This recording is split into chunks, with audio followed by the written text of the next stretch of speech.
by And we're live. Welcome to Radio Mythoverse for September the 10th, 2019. You just heard a piece of Back from the Dead by the Suburban Swamp Kids. They're a band from South Florida. That track is from their EP Personal Growth, so you can find that on Spotify. They're also on Bandcamp at swampkids.bandcamp.com. I'll drop a link to that in the description below the video. After that, to kick off the hour, you heard the Mythoverse theme from Zal and Talus. That track's been made available to backers of our Kickstarter campaign, so if you back it at certain tiers, you'll get a copy of that song in your inbox, along with everything else you got coming to you. Zalin's done a lot of work for a lot of different folks, including the Rags team, who we all love, so he's very prolific. I'll go ahead and put a link to his channel called Comic Book Music down below the video. Good evening, folks. I'm Dan, one of the lead creators and editor-in-chief of the Mythoverse, and with me tonight are the other two lead creators, our head of community outreach, Brett, and our head writer, Matt. Good evening, guys. What's up? the ceiling. Besides that. Oh, I get it, because the ceiling is above our heads. I get it.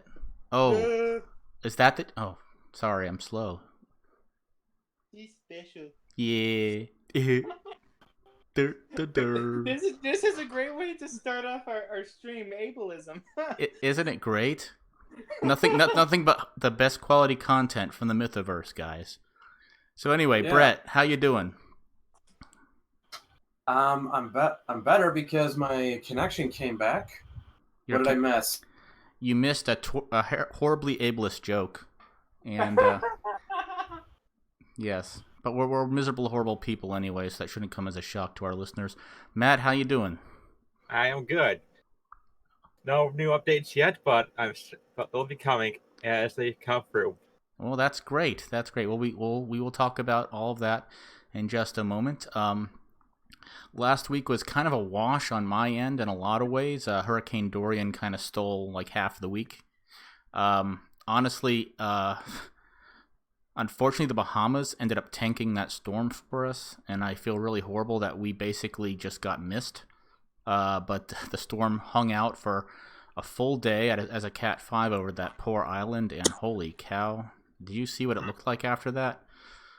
It looked like someone just took a giant broom and just swept across the whole island, and everything was just gone. I didn't see the pictures because it was gone. Yeah, well, there you go. Yeah, there's nothing left to see. It really was quite tragic, but and every moment we thought it was going to come up and hit us. But yeah, in the end, because it stayed so long over the Bahamas, pressure system kind of deflected it away from us. So we ended up not even losing power as we had anticipated. So yeah, that was amazing. Like, we honestly were preparing to not have you on the show last week.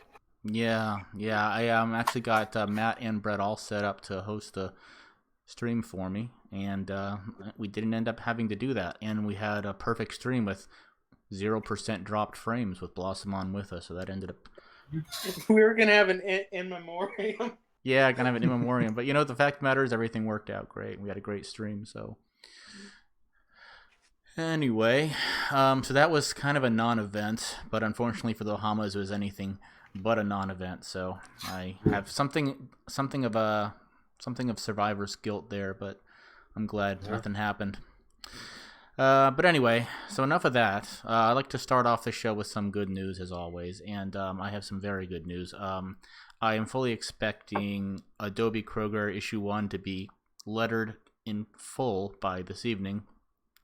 I spoke with Eric Weathers earlier this afternoon, and he needed me to trim out some dialogue to make some room in the panels, because the layout had changed since I scripted it. And that was page 18 of 24, and that was earlier this afternoon. So he's probably gonna wrap it up tonight, and I should get that Dropbox link to the fully lettered Adobe Kroger Damon Commander issue 1 before too much more time passes. So holy hell, that's awesome. God damn it. How long ago was that since you sent it off to him? I sent it off to him Sunday evening, and he's almost done with it now. And he probably would have had it earlier, but he had computer trouble. I think he just began working on it yesterday. So this guy is lettering about 24 pages within the span of a couple days. So if you ever need any of your books lettered, get this guy. Okay, he has very reasonable rates. His work is very crisp and very clean, and he works very fast. He's a real pro. There's a reason why he letters so many projects, because he's damn good at it. So Yeah. you can see some samples of his work right now scrolling by when you see the Adobe Kroger pages. Yeah. Oh, yeah. Yeah, he did, and I'm looking forward to seeing how he letters the sound effects, because I have a copy of Jawbreakers here that he lettered, and I think he did a really good job on that. So, pretty excited to see how that turns out. Mm-hmm. So, I know Matt said that there's no new updates from Mythics, but just really quick, give us a 50,000-foot view of the status of that book. Matt? Right now, Beth is in the process of coloring. Mm-hmm. All she needs to do is get 12 more pages done, and based on how quickly she works, I'm pretty confident we'll see it all done before the 21st. Well, I'm not worried about that. I mean, like we promised earlier, the digital copies will go out on or before the 21st. So our backers will get a chance to read the books, even if they won't get a chance to hold them until probably mid to late October. So that's just unfortunately the perils of working with a smaller printer. They need time to turn this stuff around. It's just the way it is. So Brett, real quick, 50,000-foot overview of where Changeling's at. It's a third of the way done. A third of the way done? Yep. Okay. It's a third of the way done, and Is that colors and letters both? yeah. Nice. Very cool. Yeah, and just this morning, Victor sent me a work in progress for page 25, so it's almost completely inked. He's got like less than 10 pages to finish. Mm-hmm. And Ginger's pretty confident she'll have everything done before the 21st. All right. Well, great. That's good news all around. Relatively sure everything will be completed smoothly. Really excited to see this book done, Adobe Kroger. So I'm just watching my notifications. So as soon as he turns it in, I'm going to be reading the whole damn thing through. You can bet. This has been a very long journey for Matt, Brett, and I. And we've been very, very patient. We put in a hell of a lot of work. And it's finally about to pay off. So you guys excited or what? Oh, yeah. I mean, just these all look just fantastic. I mean, Ginger, she did she's doing an astounding job of coloring Changeling. Like, oh my god. Mm-hmm. Yeah, without a doubt.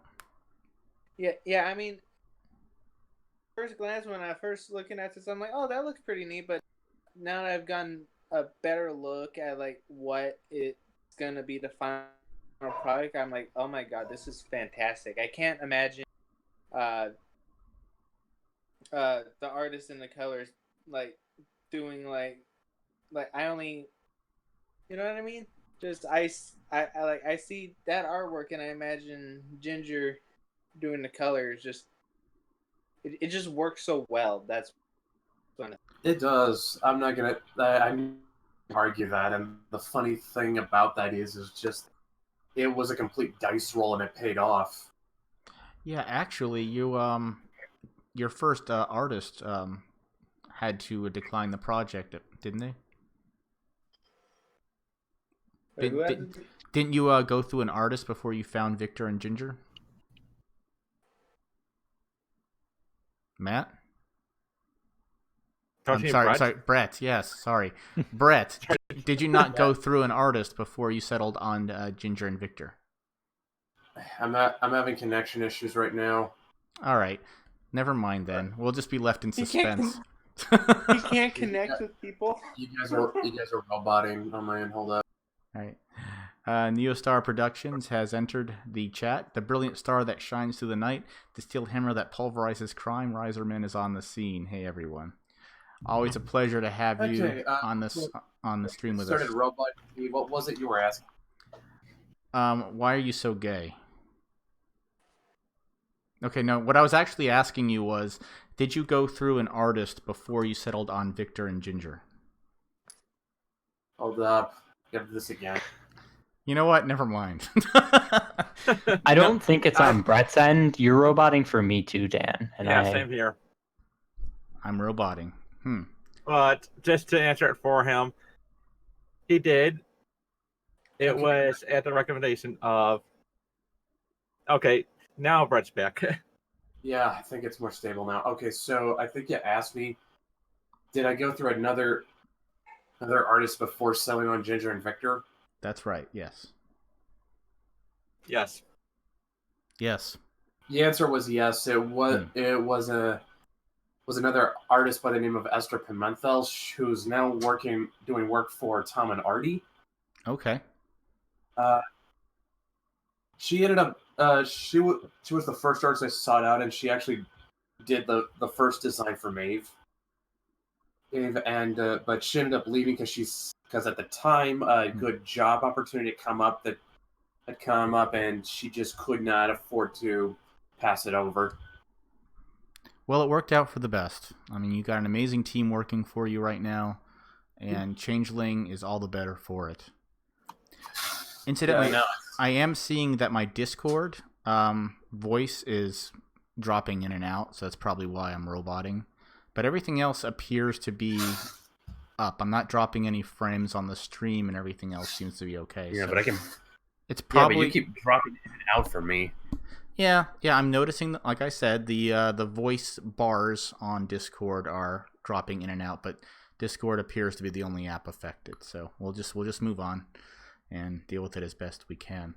So yeah, our books are in great shape. Like I said, digital copies going out on the 21st, and print copies as soon as possible on all the posters. And let me now show off the other thing that's going out on the 21st. On screen right now are a line of Maeve hoodie ears, and we are halfway done with all of them. We should have the other half done before the 21st. And this is my wife hand sewing all of these after hand cutting them all. And she's got a whole bunch of them done here. This is before they get stuffed with cotton, so that they stand up. If you don't stuff them with cotton, they just fall flat. Okay. I think I remember asking your wife if these were machine washable, and she said they are. They are, and interestingly enough, I'm going to show you something else. Okay, so on the screen right now is one of the personalized care cards that we're going to send out with each one of these hoodies. They're all individually drawn with our Cricut. There's a neat little feature that you can do with the Cricut machine where you can put a marker on the Cricut, and it essentially hand draws any design that you want. So we're going to have it draw out the Mythoverse tree on the care card, and if you flip open that care card, you are going to get care instructions for it, as well as a personalized thank you message with your name on it for each backer. So I'm going to read off the interior here. It says, "Thank you for supporting the Mythoverse," and there'll be a little personalized thank you there. Care instructions: machine wash cold, inside out, gentle cycle, tumble or hang dry, low heat, and in big capital letters, do not iron. So yes, you can do all that, but you just got to make sure you don't iron it, and tumble dry only. So yeah, so there's that. And let me go back over here to the picture of the hoodies. Here's 3 of them stacked on top of each other here, and you can see that all the ears are hand sewn on the hoods. They're all stuffed up with cotton. All this is 100% handmade. So you're getting one-of-a-kind products here, and these are not mass-produced. So if you backed our campaign, then you're getting a very special collector's item that no one else is going to have. So congratulations, and thank you so much for making the Mythoverse possible, and I'm really glad we're able to get this stuff to you. Although we have broached the idea of putting these on like a made-to-order basis. Yeah. It's just they'll be a little bit pricey because of how much time it takes to make them. I mean, that makes sense. Like if what really make them a premium item is the ears, because the ears have to be specially produced and sewn by hand to be just right. And because we're like a one-woman shop doing this, it's a little time-consuming. She loves doing it, but it does take a lot of time to get these done. So that's why we're broaching the idea, like Brett said, of making them made to order, but it will be a premium item. But not to worry, we'll have lots of other merch in the works that is made to order and is able to be mass produced. So anyway, let me see. Sorry, go ahead, Brett. Yeah, I think like we talked earlier today about like maybe do. I think earlier today we talked about maybe taking some fan art that Dylan made for us and making them posters. Oh, Dylan. Very, very interesting that you mentioned those. I'm going to bring them up right now. Okay. So on the screen right now we have one of 3 pieces of art that Dylan just posted in our Discord server today. This first one is Maeve. And I absolutely love what he did with this Maeve here. Can you guys see it?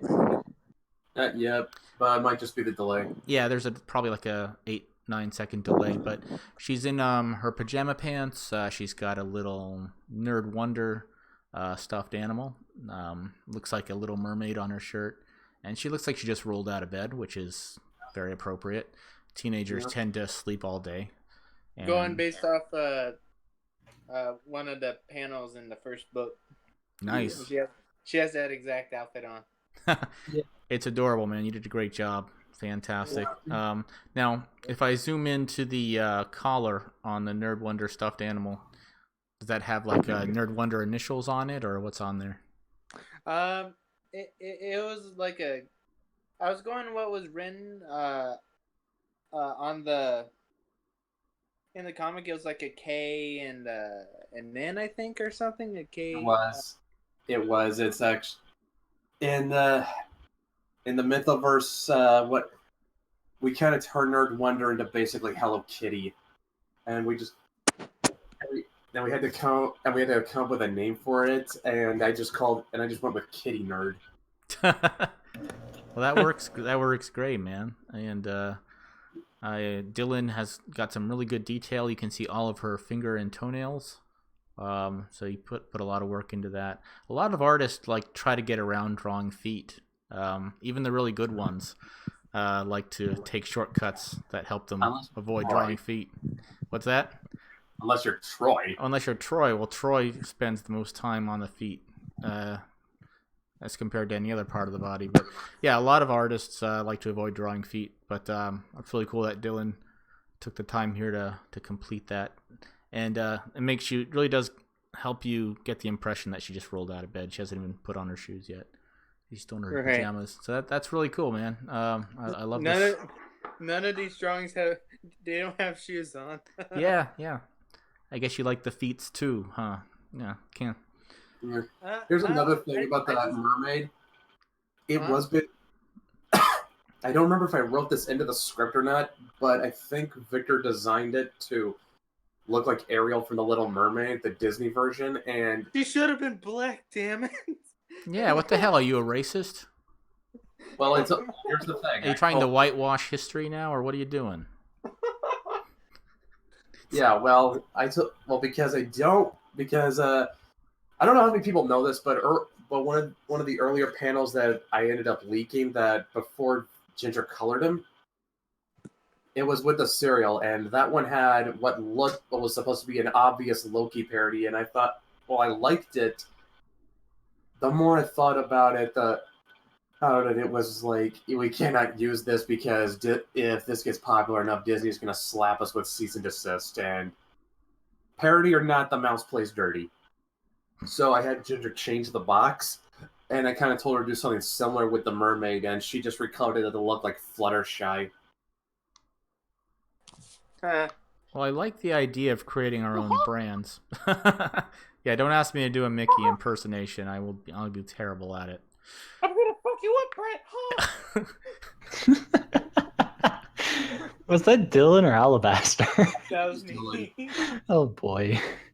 Alabaster kind of liked the idea of the Fluttershy mermaid. I know my daughter would love it because she loves My Little Pony. That's Fluttershy's best pony. Say what, Albester? I said that's because Fluttershy's best pony. I'm pretty sure Dan's daughter's favorite pony though is Rainbow Dash. It was, but now it's was it Applejack? The southern one. I don't really watch it, so whichever one has the drawl and the cowboy hat. That's Applejack. Okay, yeah, Applejack. Yeah, that's her favorite one now. I sounded disappointed when you said that. What's that now? Applejack. Yeah, she likes that one. Okay. I So assumed it was Rainbow Dash because you said you had like a Rainbow Dash on your desk at work. yeah, I mean she was all about that Rainbow Dash, but taste change.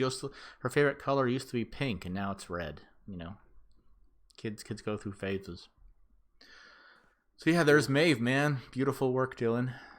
Yay. All right, let's go over to the next one here. The next one's Althea. And Althea looks like she's either getting into or taking off her exercise clothes. Getting in, or she just got done exercising actually. Okay, so she just got done exercising, and she looks like she's looking over at Adobe, who's snapping a candid shot of her, and she's really irritated about it. She's like, "For F's sake, really? Again?" These were originally No. intended to be figures, but that's kind of out of the realm of possibility right now. You just know that this was Dylan's favorite to draw. It's got everything he likes. Yeah, he's got the abs, it's got the feets, it's got the muscle tone, it's got the booty and the boobies. The boobies. The boobies, got the boobies. So what do you think, Matt? Matt, what is your rough estimation for the amount of times Adobe mentions her washboard stomach? Matt dropped out of the panel. That's a lot. I can't rely on anything around here, not even my own voice connection. Everything's just collapsing. I can't even rely on my friends. You can rely on Dylan to be goofy. Yeah, Dylan can be goofy, yeah. All right, well, I'm going to answer for Matt. The answer is far too many times, so there you go. I would prefer Matt to have answered that question, but anyway. So yeah, really awesome here. Her abs are quite literally made of steel here, so she definitely focuses on that, and she's got all the muscle tone here around the arms. Nice. So very, very awesome. I told Matt that he needs to write a panel in where Adobe just gets through like a zillion crunches or something. yeah. Adobe. We know. Yeah, Adobe did have to go through a very rigorous training regimen to become a knight, but she's inherently very lazy. So she's very happy that using her power burns calories. It does all the work for her. So so I have Adobe up on the screen, speaking of which, and this Dylan has rendered her in the midst of the central action set piece of the novel Adobe Kroger Knight Errant, where she has on her R2-D2 underoos, but there's no droid on it, Disney, so leave me alone. And she is... You're kind of cutting out, dude. I'm kind of cutting out? You're cutting out a lot. Oh, man. Let's try this again, shall we? Yep.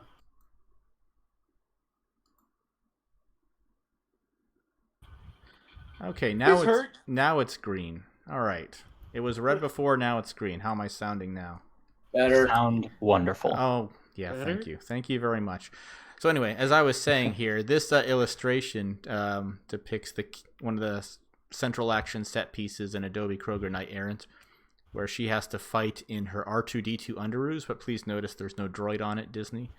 So don't sue me.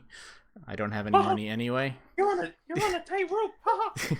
Mickey could buy my life with his lunch money. I don't even want to talk about that.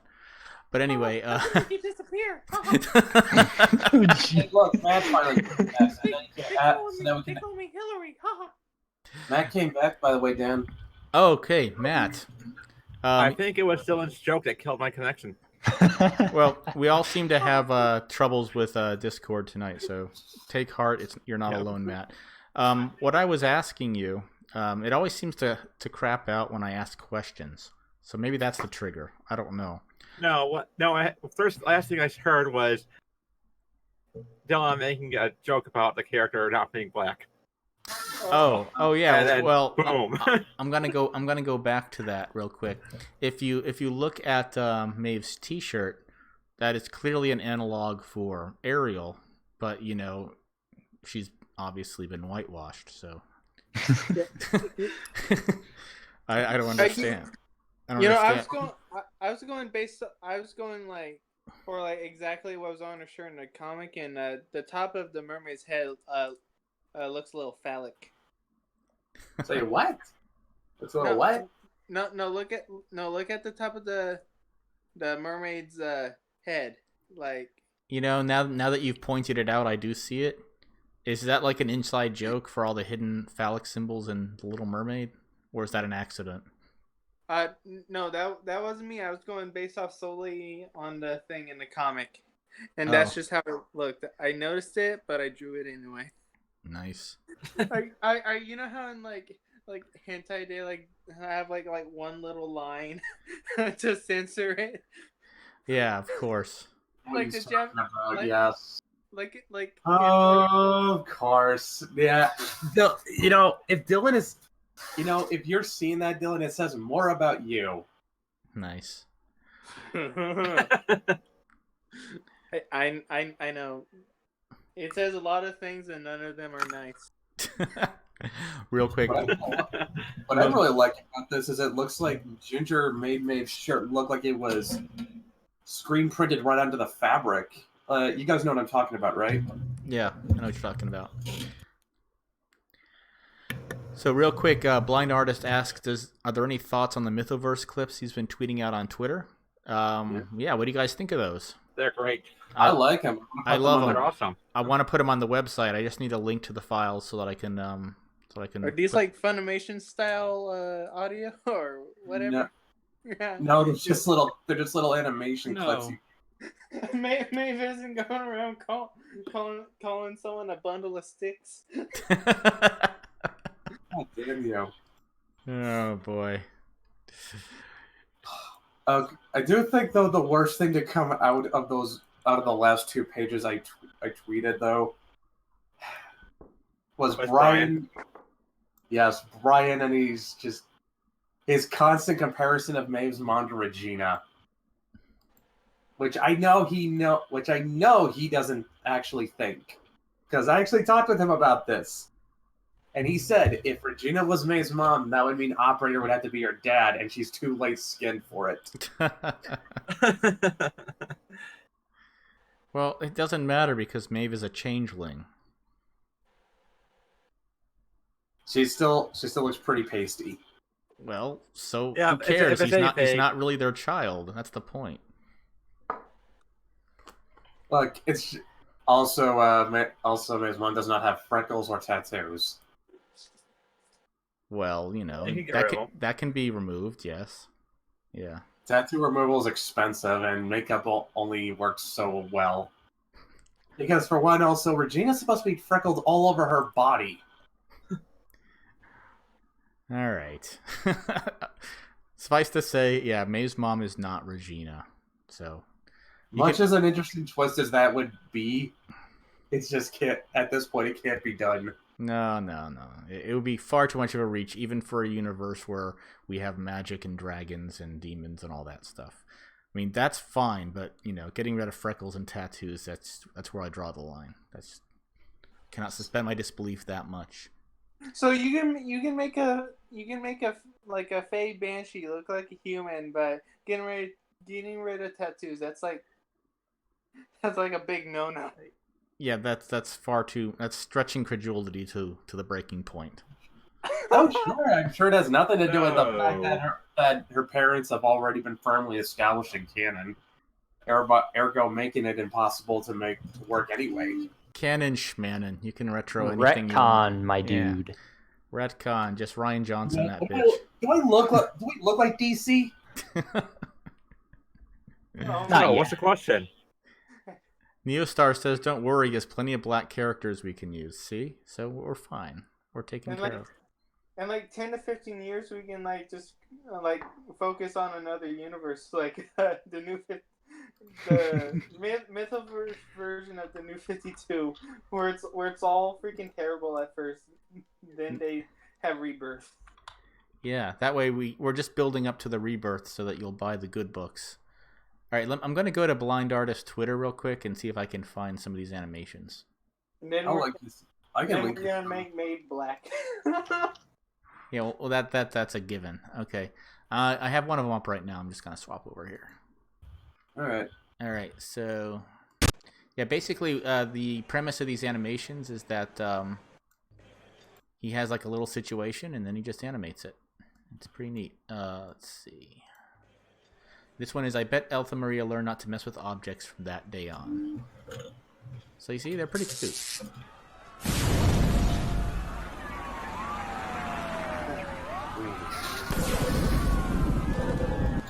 I hear your chair squeaking, Brett. Yeah. My chair's squeaking, so. Are you abusing your chair like Shane Holmberg? You know what I'm talking about? You mean Dib? Wait, are you talking about Dib? No, Shane Holmberg. You know that whole kick, one of those kick. Oh yeah, Shane Holmberg. He gives his hot takes, and every time proves how much he doesn't know about law. I don't know who he is. All I'm thinking about is maybe you guys were Supposedly going he's for a lawyer. So I thought you guys were going for a Dib comparison where my chair is somehow fused to my butt.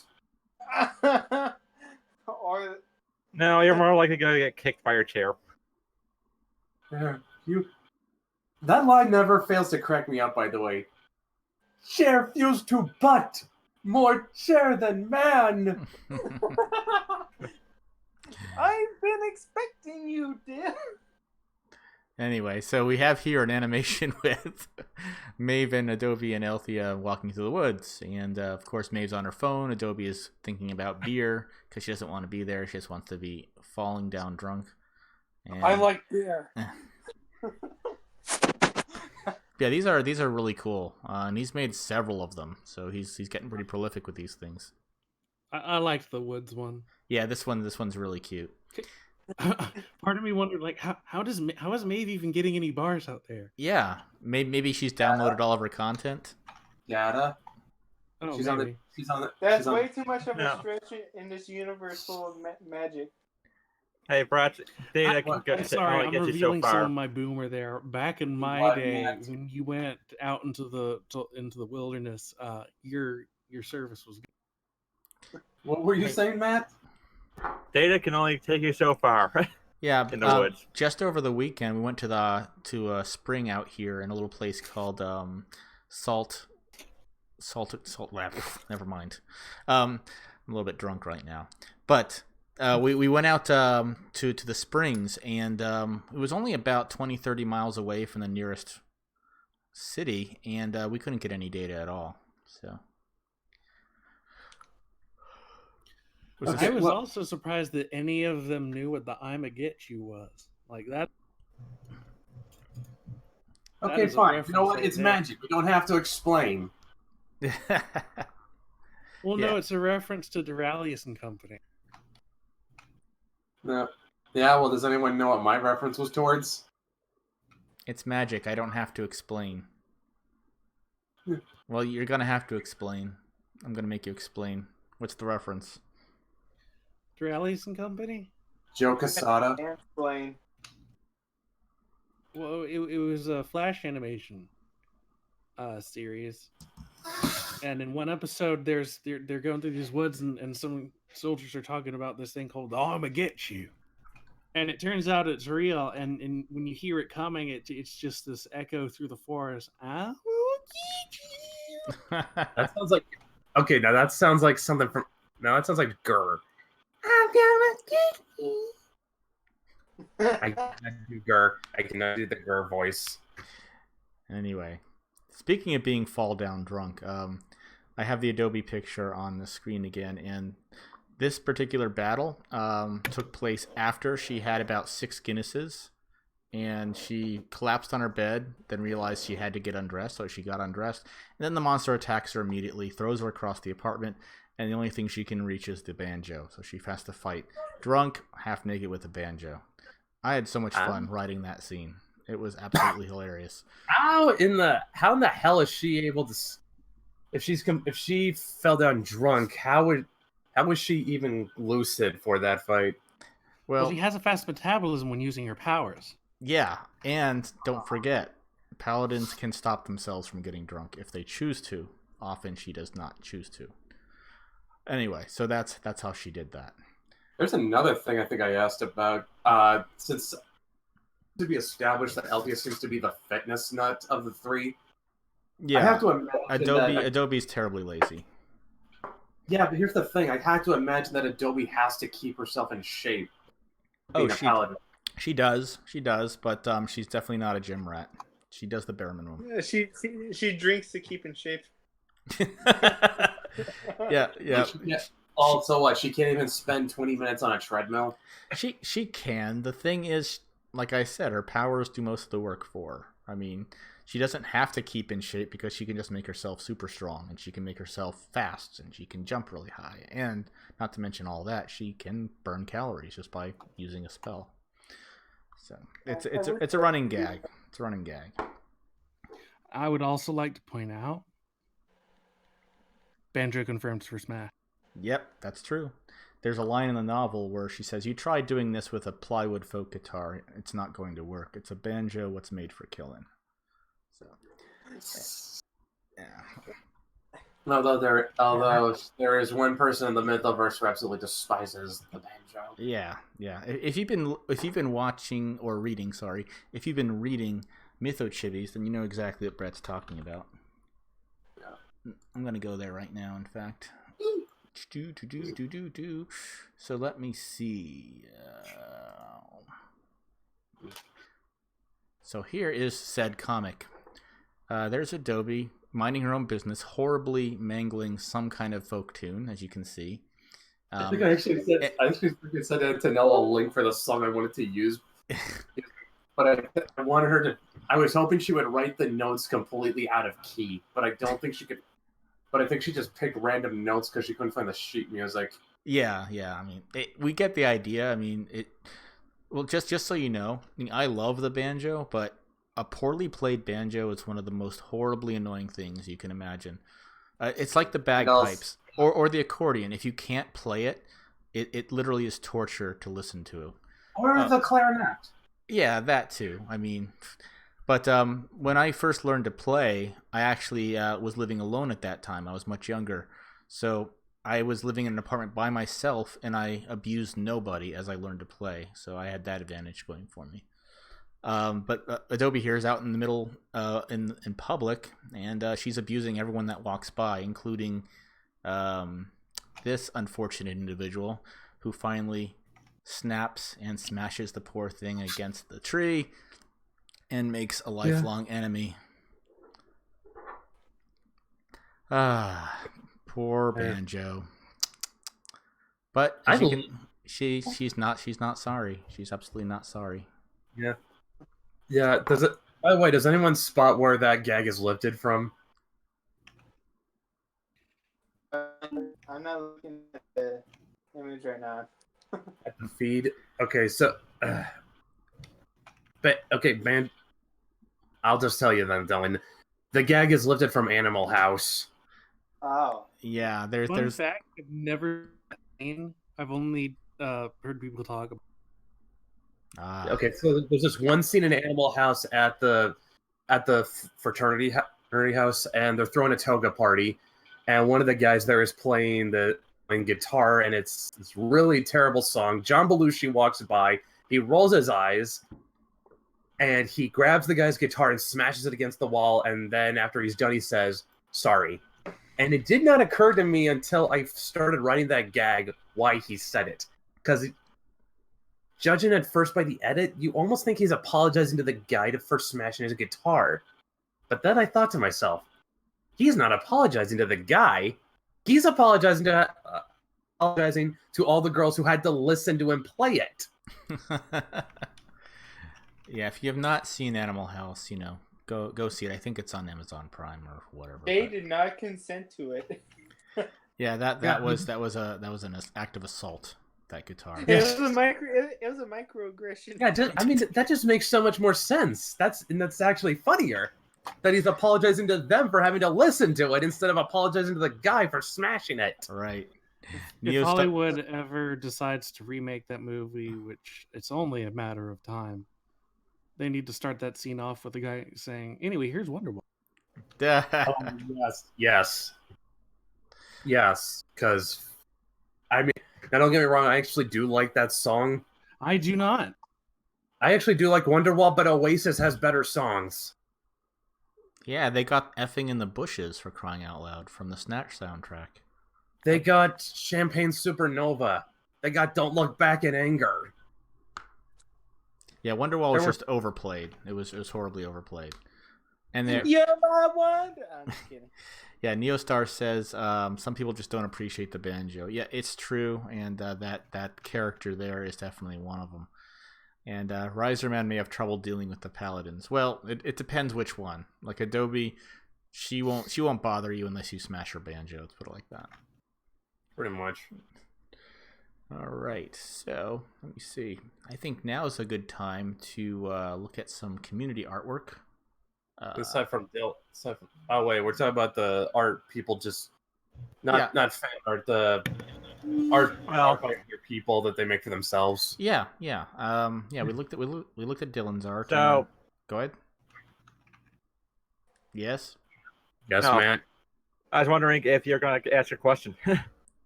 Answer what question? No. Wait a minute. If you wanted to ask your question from earlier. Oh, does anyone want to hear the answer to that question? Okay, I'll go ahead and ask the question. Okay, let me bring up the appropriate picture. Okay, so Matt, this is what I was asking. I think it was 20 minutes ago now. In your opinion, given Althea's expression here, how many times at this point has Adobe mentioned her washboard stomach? Oh, I'd have to say Adobe's probably said it about 1 per second. I always picture Adobe kind of trolling her about it. Like I mentioned on Twitter, I always picture her say, "Hey." No, this is actually in Discord. I always picture her like sitting across the room from her while she's trying to relax, like bouncing nickels off of her belly in the same way they used to flick bottle caps across the room. Like thing, and it would just like bounce off of her stomach when she's trying to concentrate or finish a chapter. And that would always be a point of contention. Anyway, so let me bring up So next Mythoverse strip. Yeah, there you go. That's a Mythoverse strip. Okay, Matt, get on that.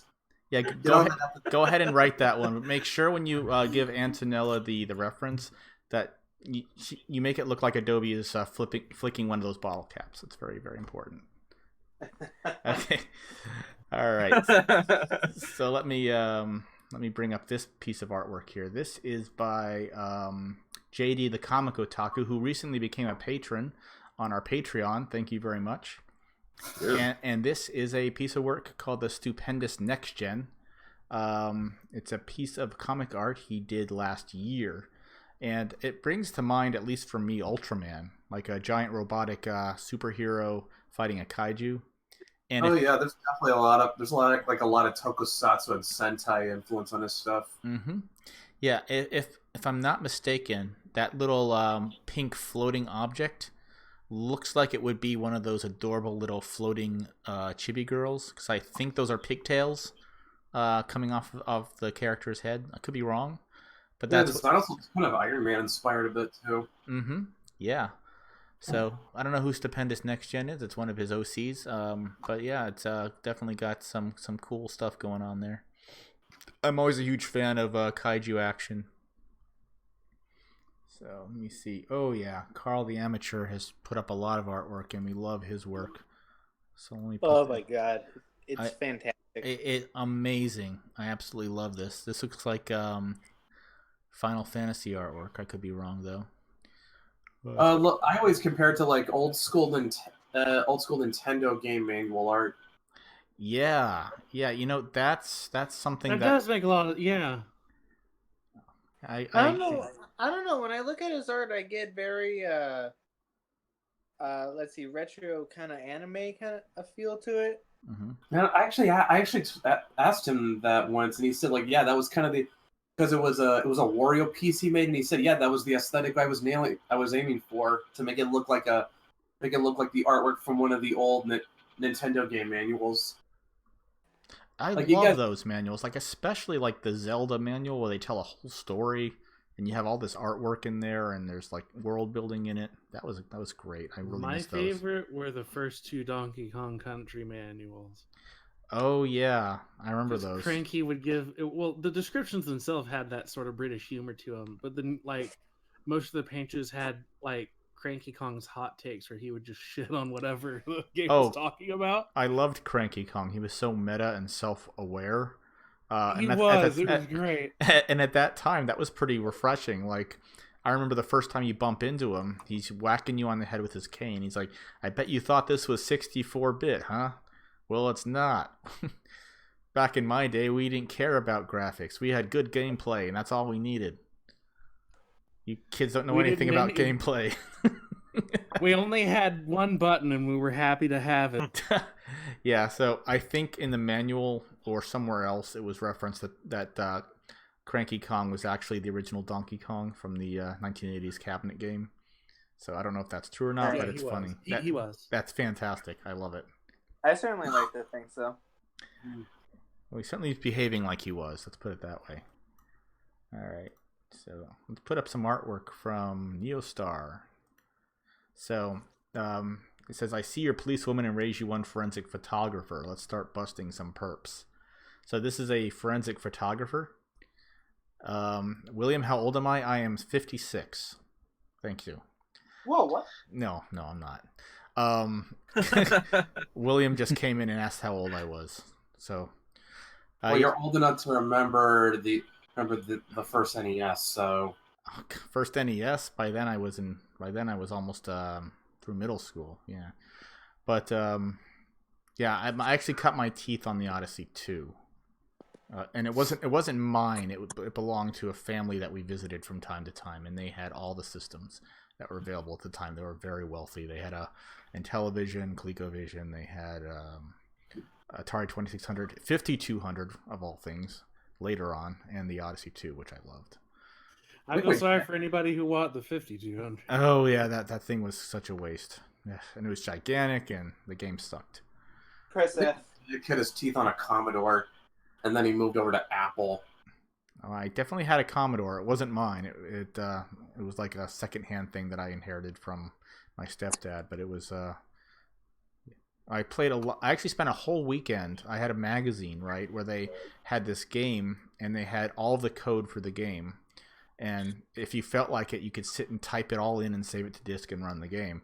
And I actually tried to do that. And I think I got halfway through it, and I said, to hell with it. This game is not going to be worth all this effort. So, anyway. So, let's look at some artwork from Nebel, user Nebel. There's a really fun little series here called The Art Police. Oh yes, yeah. That's in to some. That's been in reference to some shenanigans, shall we say, on Twitter.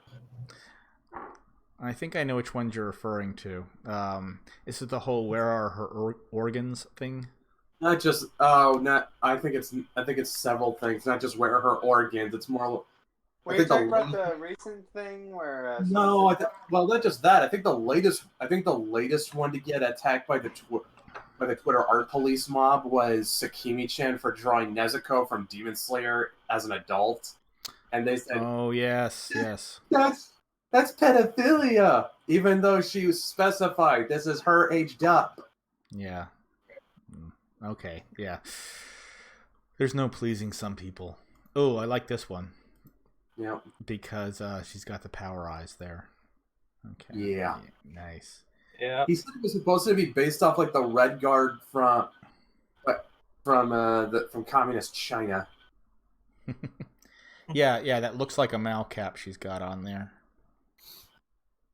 All right. Oh, I love this one. I'm gonna put up one from Troy. Oh, is this? This is demonetized. I'm just kidding.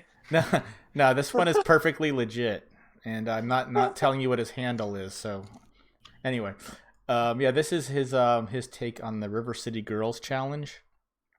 Oh yeah. Yeah, that I believe Brian put up and says, "Hey, draw your characters as the River City Girls," and this is like custom built for Troy because he's got a whole universe of really awesome original characters, and looks like he put Radnem and the Offspring in as the characters here.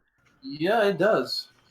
Yeah, this is amazing. I mean, just to see like how far Troy's come. He did like this art of Adobe with, the banjo battle scene, and looking at that piece and then looking at this one, there's such a stark improvement, and he's really, really working to improve his craft.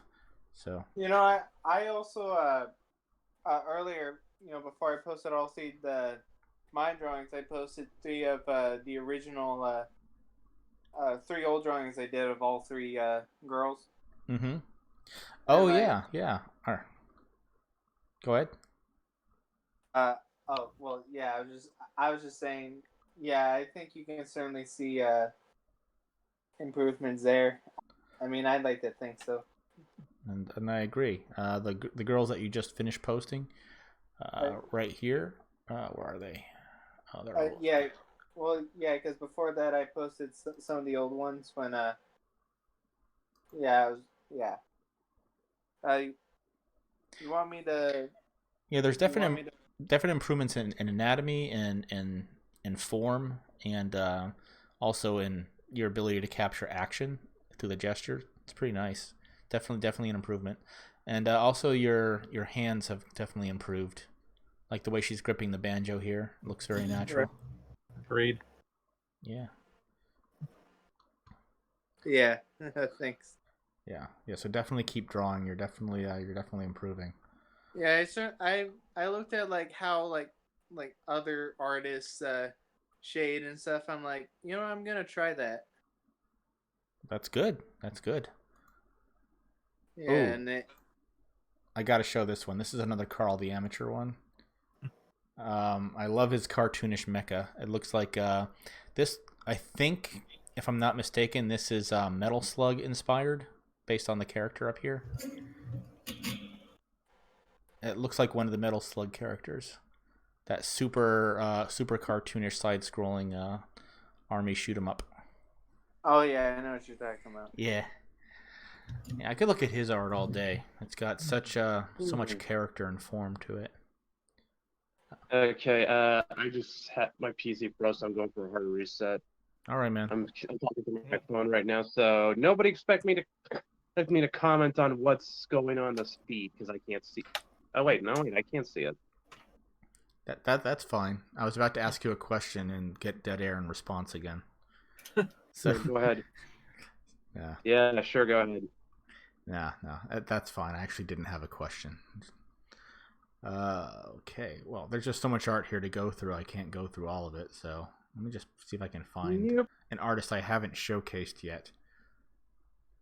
Me, I'm just kidding. What the hell? Sure, I'll put up another one of Dylan's. Yes. Oh my god! Here's the Supergirl. Yay! This is Dylan's version of it. He also had Dr. Shu color it. Mm-hmm. And that's this one right here. The one with the blue background is Dr. Shu. Yeah. Yeah. And they're both very different styles. They're both good.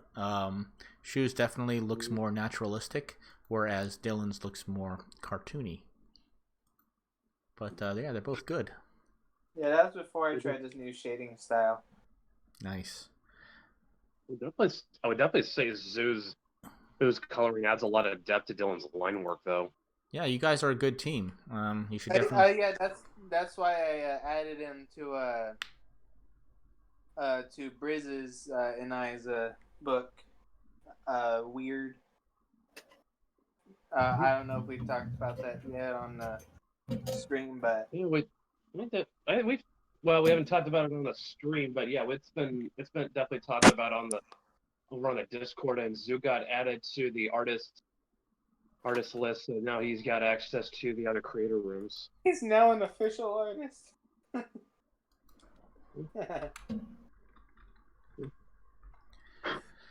Nice. He's So, now- Blind Artist says these drawings are amazing. Plenty of inspiration for me at the moment. I agree. That's my favorite part about seeing all these, creative people throwing their art in there, because you see all these people like producing all this great stuff, and it makes you wanna improve yourself. Oh shit! Yeah, do Well, your part, you know. Yeah, exactly. While I'm restarting my PC, it's updating. Your PC's That's great. updating. Oh, okay. I bet, I'm gonna bet you that's why it froze on me. It got an update in the middle More of the than likely. show. It's okay. I mean, we've had technical difficulties all throughout the stream, but at least no dropped frames. Like it's I'm technically just gonna say, I want Windows 7 back. I miss it. Windows 7. Neostar says I still need to do the River City Girls challenge. Yes, please do that. I Eric's actually also asking about. I was gonna say Eric's also asking about his book Blood Sight. Mostly stuff about the concept art and John's Twitter, which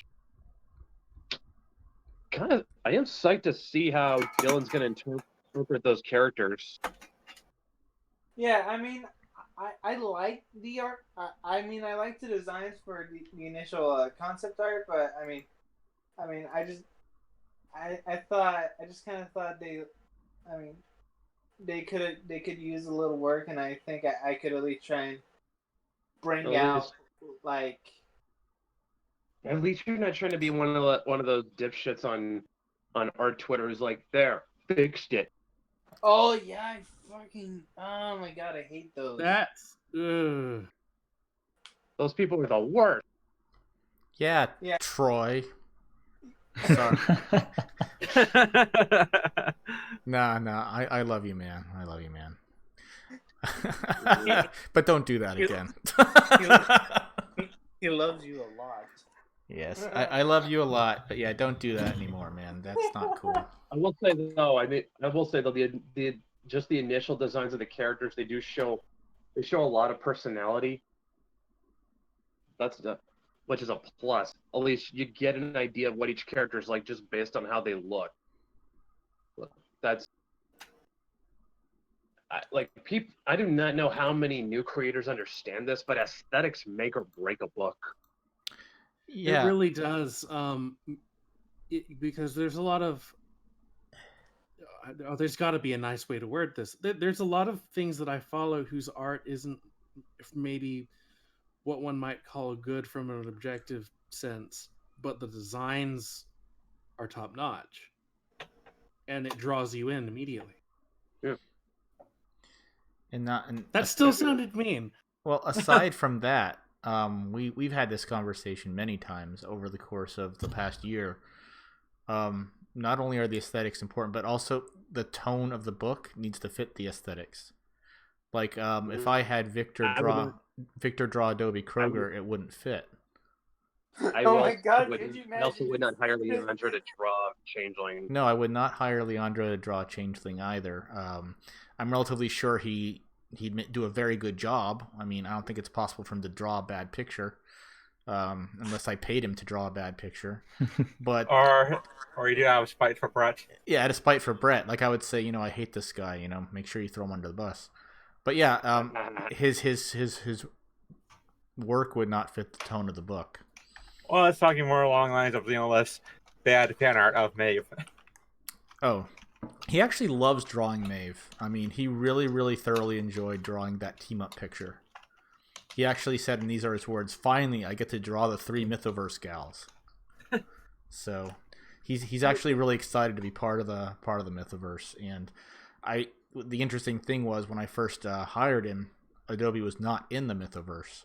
So he was actually taken by surprise when I told him, "Oh, it's part of a shared universe." About halfway through the book, because halfway through the book was when we made that agreement. So, Where is Gorgonite? Has he been banned from streams now, Brett? No. I did not. I didn't. I had no. I had nothing to do with that. Okay. It's funny because he knows there's a stream today because he retweeted a tweet. Yeah. Well, it's either he's got something going on or, which is weird for Gorgonite. That wasn't very nice. I guess Brett just didn't invite him to the That had stream. nothing to do with it. Okay. Nobody puts that shit on me. Well, he's always. Oh, you know what? Bob Jones is streaming tonight, so he's over there. Oh, and the Wicked guys are streaming too. Yeah, Yeah, so well, I think it might be a little stretched thin. They're going to be Right. streaming in half an hour with Salem. That's right. Hey, you mentioned how one of the artists you're just talking about how he likes to draw Maeve. I mean, I personally like to draw her because it really like translates well into like what I tried to do with my art. And like, you know what I mean? Yeah, Well, Maeve has a very fun design. Maeve is fun to draw. Yeah, it's very fun. Like, just the hair going everywhere, the go no guy, Mm-hmm. hair, sideburns, whatever they are. I don't know that I call it Go Nagai inspired, unless it was Brett. But you know what I mean? Because like when you like look at it in the book, it's like they're just they're doing that thing, and the thing that the hair does. I mean, that's not exclusive to Go Nagai. Yeah, but he popularized it. Well, yeah, but that's like it's a trademark of his style. That he always Right. draws characters with those sideburns. oh my god, Changeling is Devil Man. Oh my god. Okay, it's past 10, so we're in hour 2 right now. So I'm gonna get ready to fire up my game. But before I do that, I wanted to mention something really quick. At the beginning of the show, I played a little song called "Back from the Dead" from the Suburban Swamp Kids, and I wanted to talk really quick about an endeavor one of those guys is doing right now. The guitarist from Suburban Swamp Kids has started a really cool little business called Crawl Board Game Meetups. Okay, let me just. And if you look them up on Facebook, they're at Crawl Meetups, Facebook/Crawl Meetups.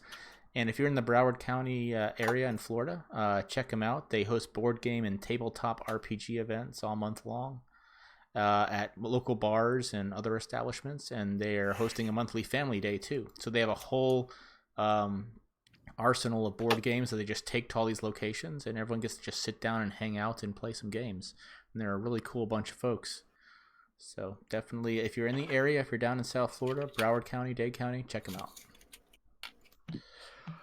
All right, I'm going to fire up my game right now since I'm completely at the end of my rope because it's release week and I tried to escape from the stress by drinking. I'm going to play a game with a lot of ridiculously psychedelic and psychotic imagery, so I can't handle it. There's an announcement that happens every week regarding some event in the Discord. Oh yeah, leaderboard. Oh, yes. What in the hell? Hold on a second.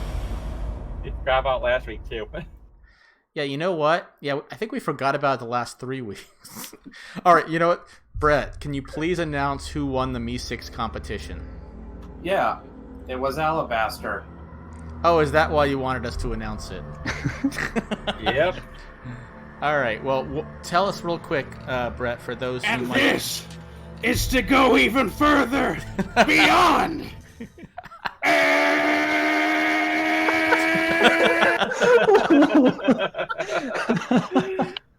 Okay then. Oh, God. Anyway, yeah, so please tell us about this Me6 prize, Brett. I'm gonna win next week, and I'm totally You gonna get do nothing. You get nothing. Nothing at all. You just get bragging rights for the week. Yeah, you get put on the leaderboard, and we mention it on the stream if I don't forget about it, like I just All right, did. guys, I gotta head out. Okay, now that he's been announced, that's all he needed. All right, sweet. All right, I'm gonna play a little Hellblade because it's kind of a game that's almost practically a walking simulator, so I don't have to pay too much attention to it. And there's just a lot of walking around looking at crazy imagery. Well, I guess while we do that, here's something that would You know make what you'd really like? the conversation earlier in the Discord. We were actually broaching the idea of doing a Mythoverse dating sim. A Mythoverse dating sim, I would be all over that, and that wouldn't be too hard to code either. Well, yeah, it's basically just a choose your own adventure novel with some pictures. Exactly. Yeah, we could actually, I could actually assign that to someone who isn't even a coder. There's an engine where you can just throw that stuff together real quick. All we need is a bunch of artwork. Yeah.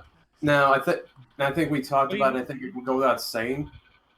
We should let Victor design it, just because for a dating sim you gotta have a style that is both cute and sexy. And most of them are anime style anyway, so.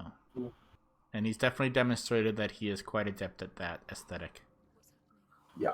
Okay, Forrester Comics says Twitter is weird. Most of the time I see the announcement of the stream about 10 hours after it's over. Yeah, I'm not weird. That is weird. Yeah. I would definitely say the only problem we're facing at the moment, we have a lack of waifus. Oh no, Adobe's packing massive waifu under that battle gear. No, Trust me. that's not what I'm talking about. If we're going by the main cast, all we've got is Maeve, Adobe, and Althea. Just 3. And Maeve's mom, but she's taken, so. Well, just because there's a goalie doesn't mean you can't score.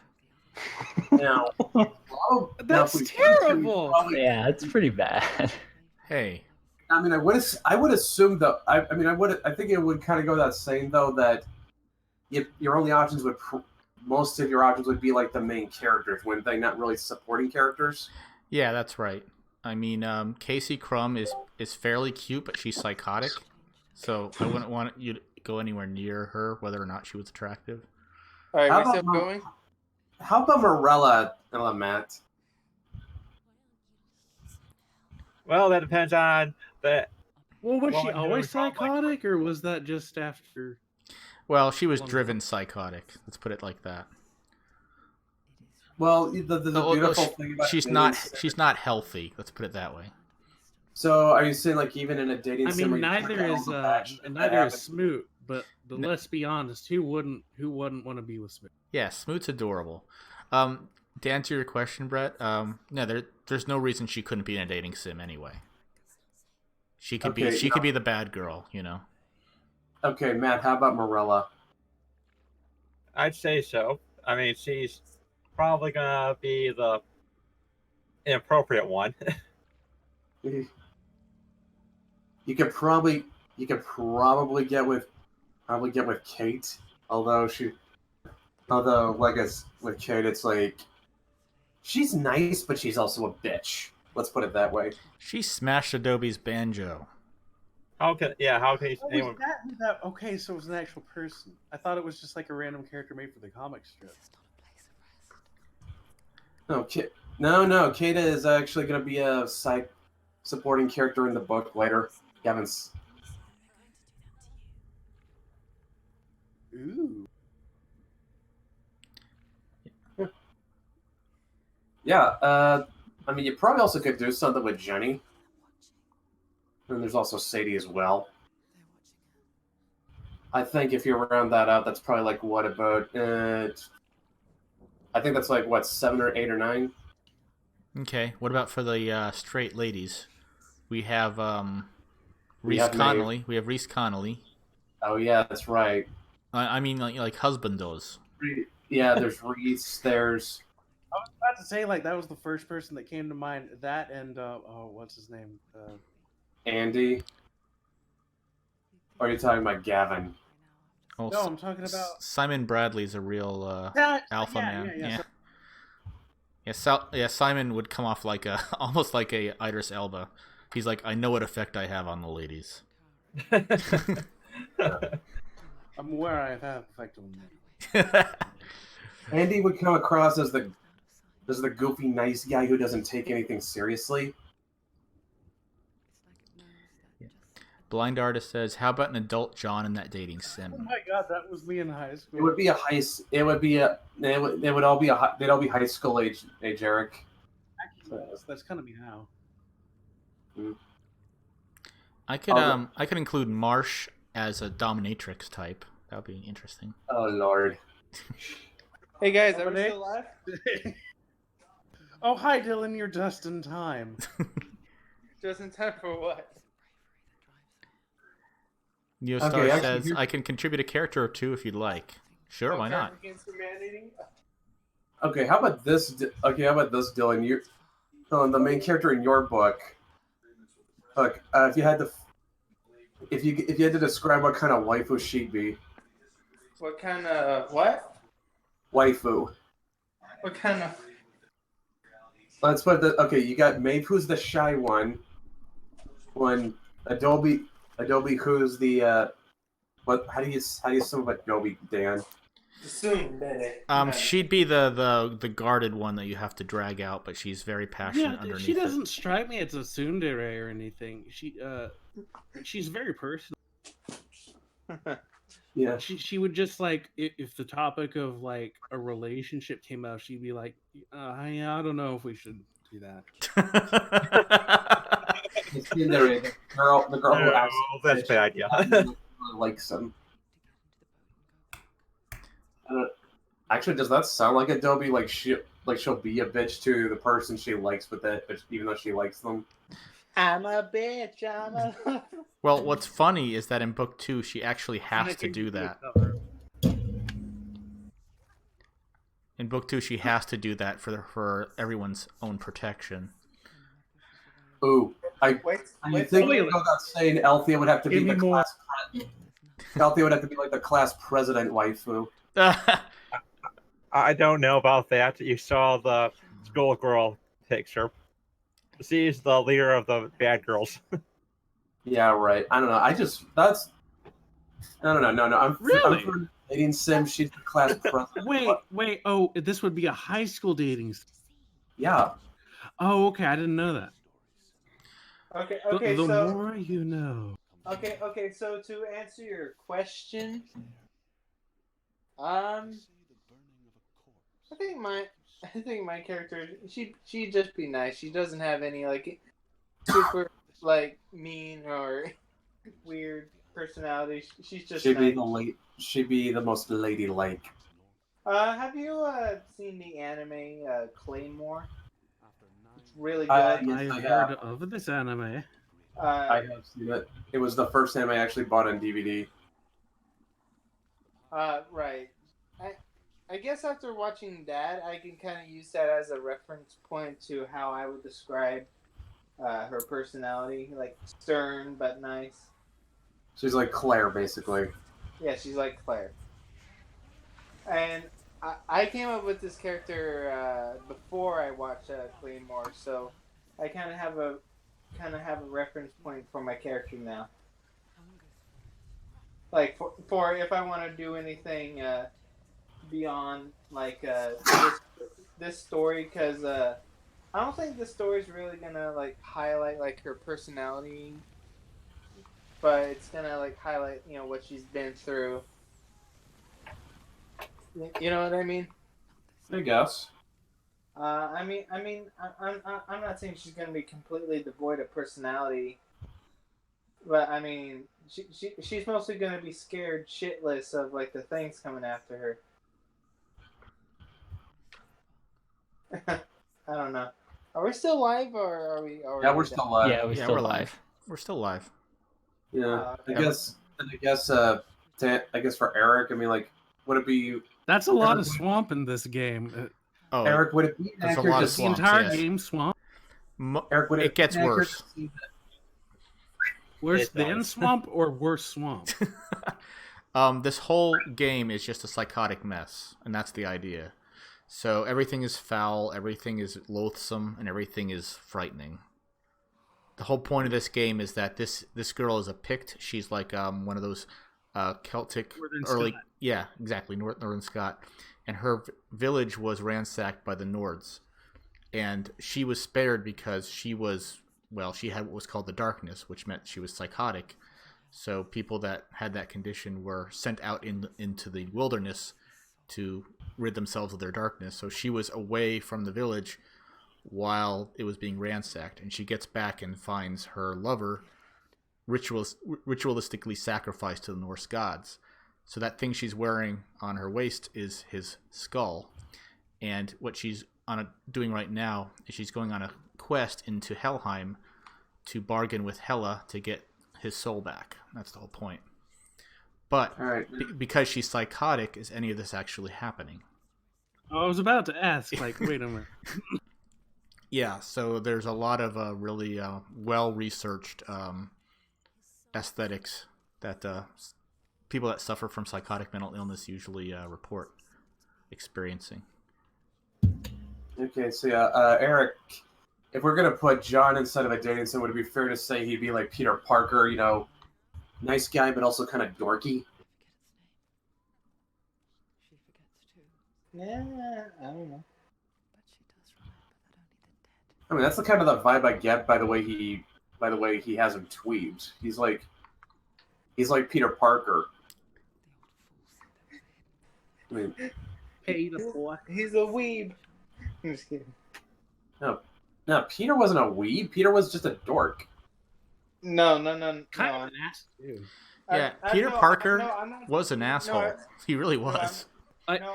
He was. He almost seemed like, I'm not saying Peter as much Parker as was a I weeb. don't remember. I was going by more. I should probably clarify which version I'm talking about. I was talking about Peter in the Ultimate Universe. Oh yeah, I was talking about like '60s Peter Parker. yeah, the Ditko Peter was an asshole. Like he had it like, coming.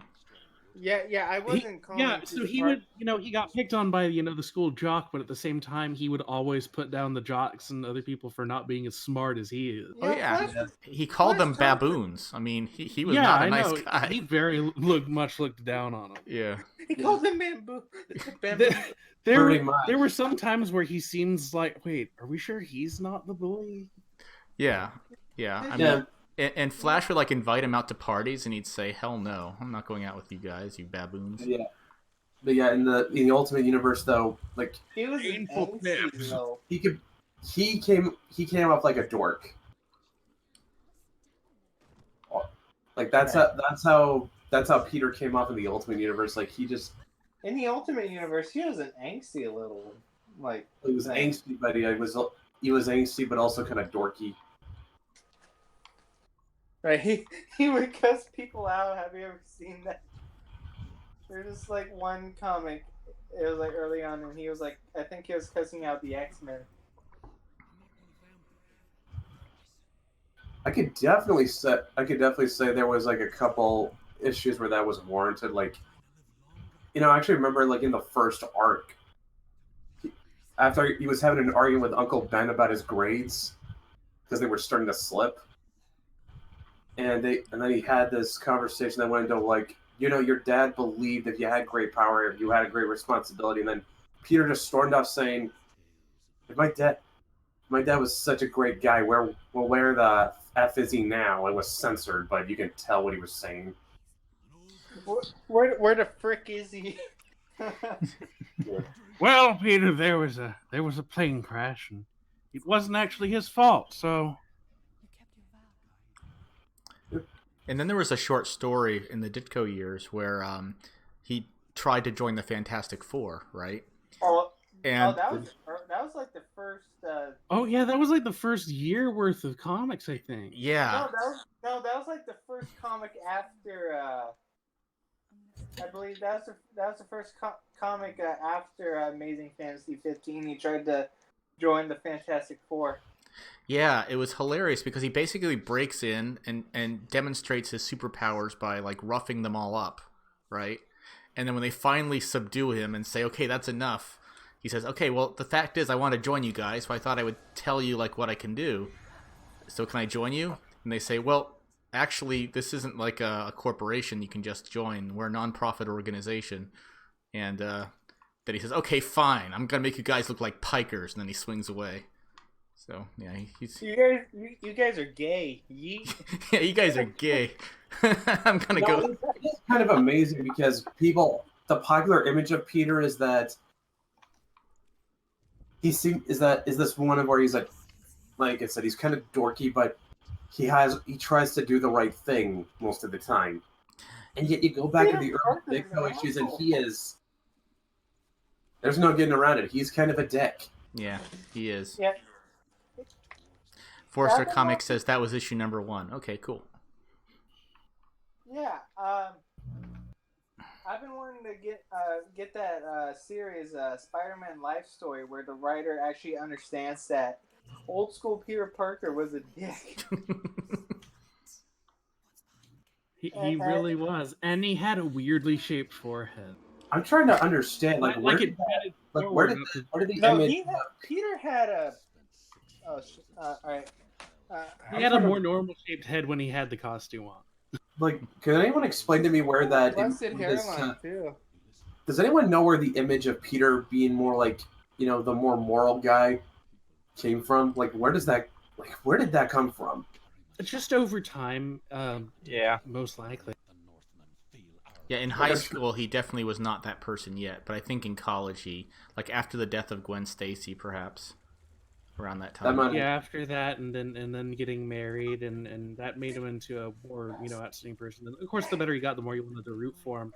Whenever and then Joe Quesada comes along, and he's like, "Oh, he's awful. Everybody has been asking for. You know what? Literally everybody wants. It's not going to piss anybody off. Taking out the marriage." Yeah.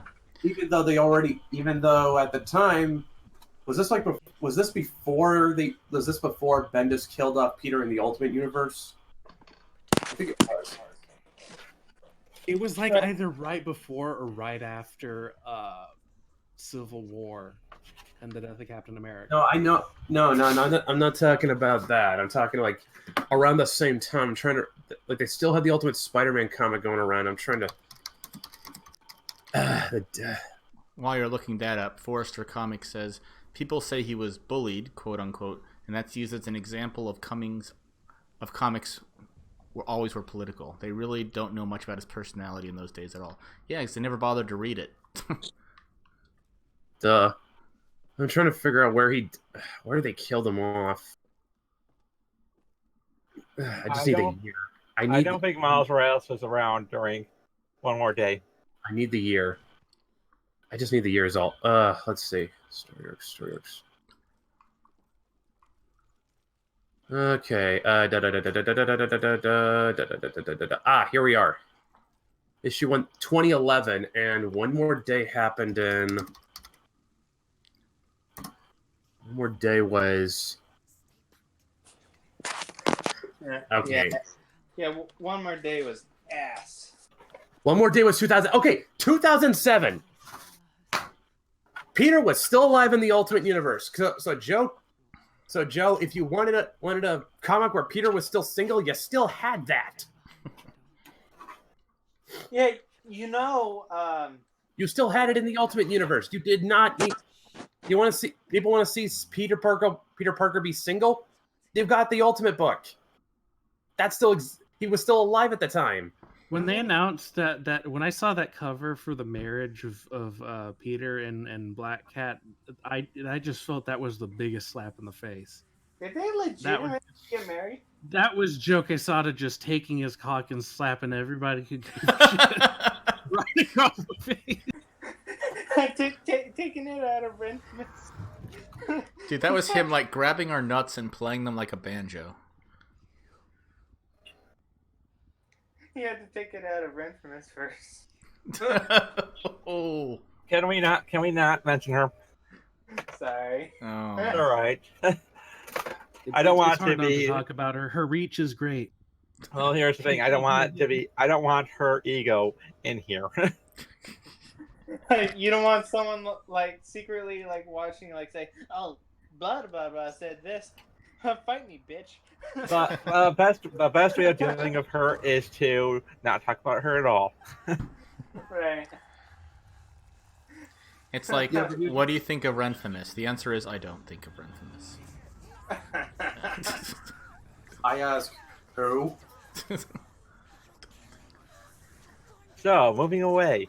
Moving away, let's look at this nightmarish imagery of this blackish sludge crawling up this girl's arm. There you go. I've seen. Oh god. This takes place in ancient Scotland and not modern age New Jersey. That looks more like San Francisco. You know, we were talking about Peter's hair earlier. One thing I was going to say is, one thing they get wrong that was an established thing like early on is that Peter had some pretty big sideburns.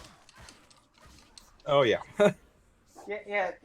I mean, like, if I were ever on a Spider-Man book, that's certainly something I would get right. Because I mean, Peter Parker's like classic look is like outside of like Spider-Man life story or things like that. His classic look is essentially forgotten about in comics. Yeah, pretty much. Yeah, I mean, I love his classic look. That just screams like Peter Parker, the Steve Ditko, John Romita Sr. style. I really liked his look in Ultimate Spider-Man. Mark Bagley, I really thought nailed the kind of, well, at least nailed the tone, the kind of Peter he wanted to portray, at least. Right. Forrester says, I stopped reading when the One More Day issue in 2007 had still only $3.99 on the cover. A rude way of announcing their $1 price increase. I dropped because they were being rude to their fans. Gotcha. I dropped because I just didn't want to read it. I just have to say, though, I'm not this is just something that confounds me. You want Peter to be single again? Fine. You've got the Ultimate line. Is that not enough? Well, no, they wanted the main line. They obviously. Here's the thing that makes that so hilarious is that his argument was that more people would buy it, more people wanted it, so more people would buy it. And I'm like, well, listen, they're not going to buy it now that you've raised the price by $1.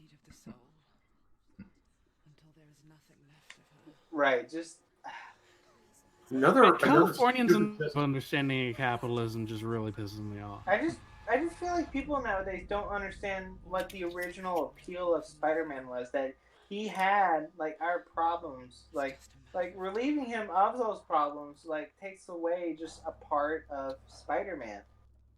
Yeah, here's another thing. It's like another stupid justification they had for ending the marriage was that they thought Spider-Man fans could not relate to Peter because he was married to a beautiful woman like Mary Jane. No, well, that's the thing. We all wanted to be married to Mary Jane, so it was aspirational. Yeah. Let's be honest. Joe Quesada was jealous. You know what I don't want? You know what I don't want to be able to relate to? Having nasty ass sex on a rooftop in the car. That's nasty. I think part of the issue they have is that they don't think people are capable of sympathizing with someone who is not very similar to them.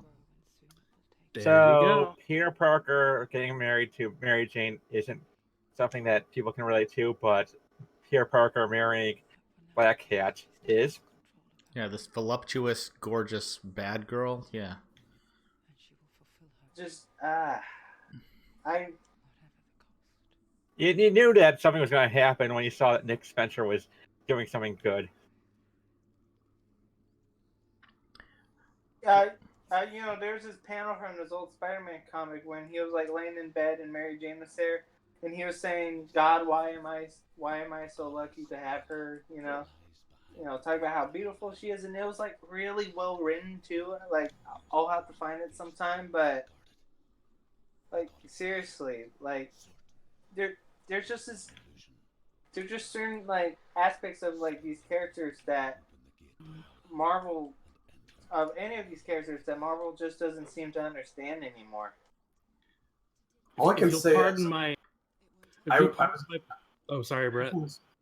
I kind of want to say this in Marvel's favor. to their credit, they have not split up Sue and Reed. Huh? Don't give them ideas. Oh God. Don't give him ideas.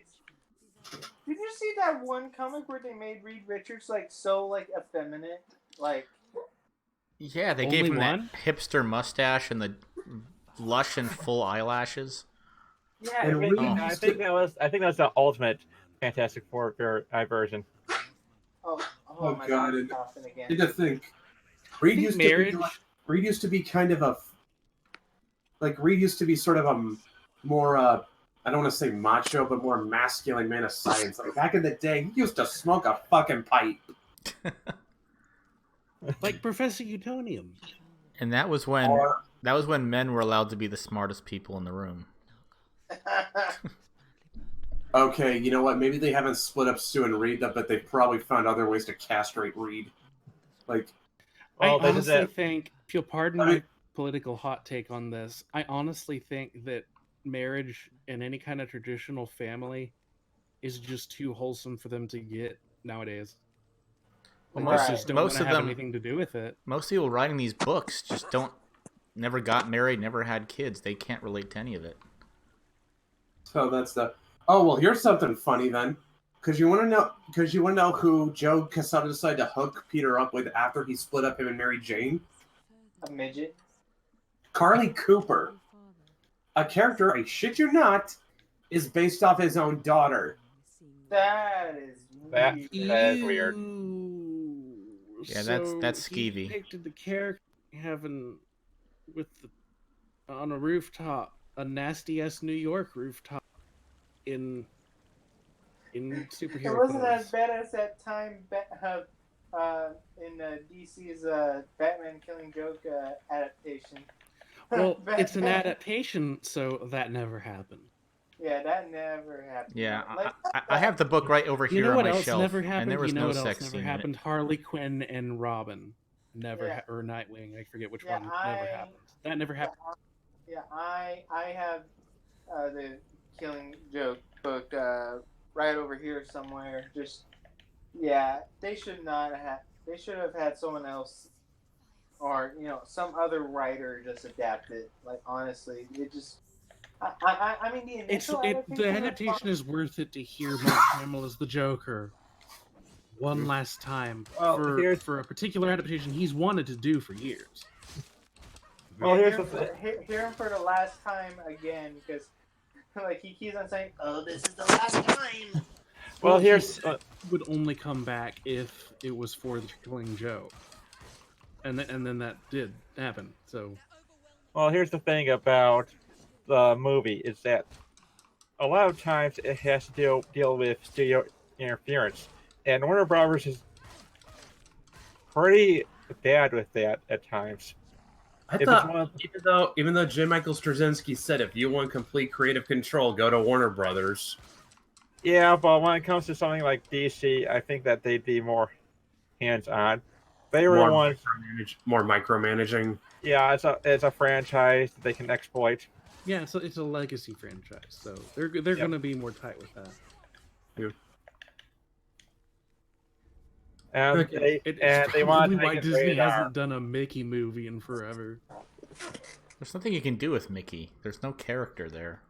Well, Now there that I was, think about it, what exactly is Okay. Mickey's character supposed to be?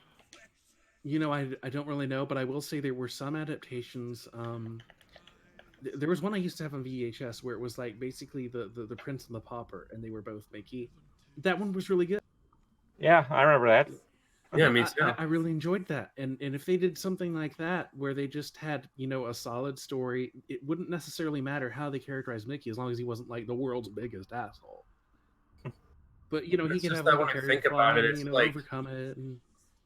It's just that when I think about it, when I think about all the other characters Disney has, like with Goofy, it's all in the name. I mean, Donald. I'm watching you, motherfuckers! Ha! Donald Duck, he's a hothead. That's Yeah, why it we does. relate to him so much. Scrooge McDuck is a miser, but he has a heart of gold. Of solid gold, after the surgery. I would actually believe that. I went and replaced my heart with solid gold. His voice actor passed away though, and that makes me sad. Yeah. Yeah. Now he's voiced by David Tennant, which is, I mean, he does David a fine. Look, one thing that David What? Tennant has over Alan Young is that David Tennant is actually Scottish.